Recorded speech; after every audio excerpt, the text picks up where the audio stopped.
Okay, section 3, page 5, value the limits. Our first limit is the limit of 2x squared plus 3x minus 7 as x approaches to negative 3.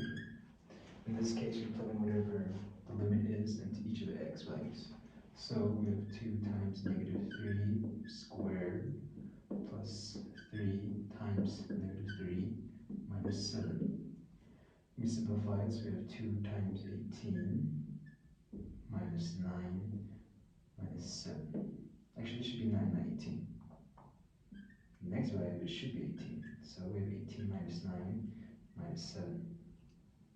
In this case, 18 minus 9 is 9 again, minus 7. So our limit for this value would be a 2.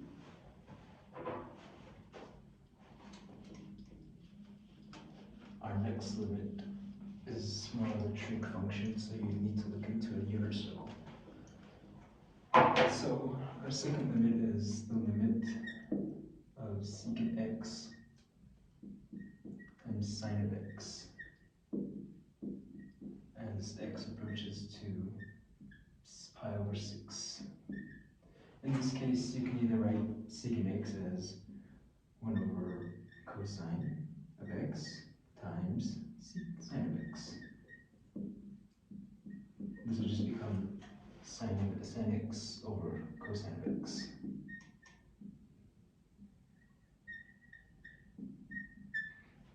And don't forget to carry a limit, so after you write this, you would carry a limit down this way.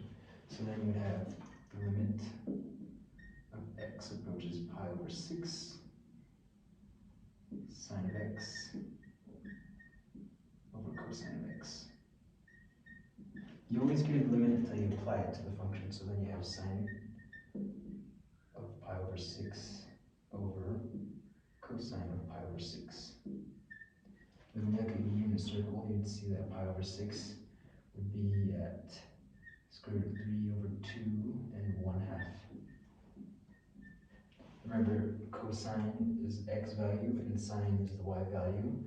So then you plug in these values for sine of pi x and cosine of pi x. So then you have 1/2 over square root of 3 over 2.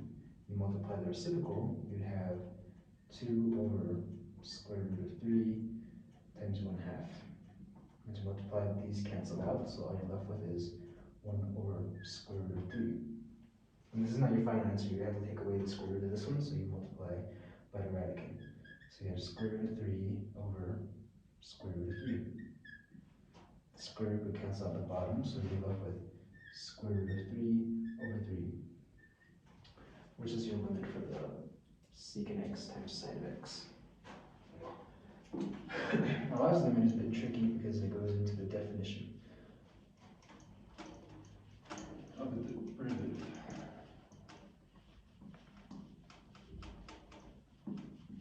So our last limit is the limit of 4 minus square root of h plus 16 over h as the limit approaches 0. So in this case, what you first have to do is get rid of this radicand. So again, you carry the limit equals 4 minus square root of h plus 16 over h times the opposite sign of minus would be plus. So you'd have 4 plus the square root of h plus 16 over h. Oh, plus over the same thing again, my bad. It'd be 4 plus square root of h plus 16. So in this case, the square root cancels on the top, so then you're left with, if we carry limit,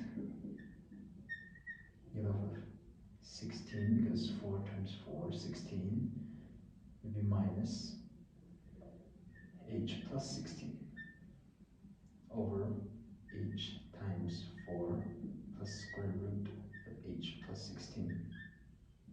The reason the square root cancels out is because when you multiply it, both of them would cancel out. So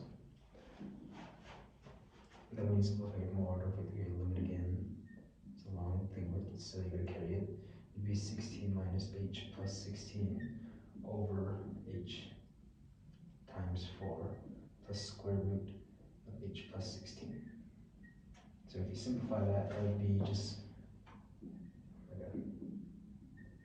it'd be negative h over h times 4 plus square root of h plus 16. And this last step, you can cancel out both the h, so then you're left with again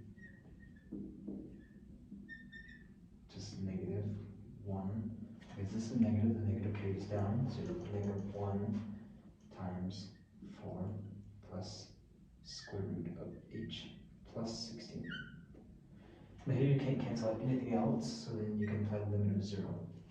So then at this point you don't need to carry the limit anymore, you can just apply the limit, so it'd be negative 1 over 4 plus square root of 0 plus 16. So then now you can just simplify this fraction. So you can have negative 1 over 4, the square root of 16 would be 4 again, so you have 1 over 4 plus 4, which is just 1 over 8. Negative 1 over 8 because you got to carry the negative. So the limit for the function of 4 minus h plus 16 over h as h approaches 0 is negative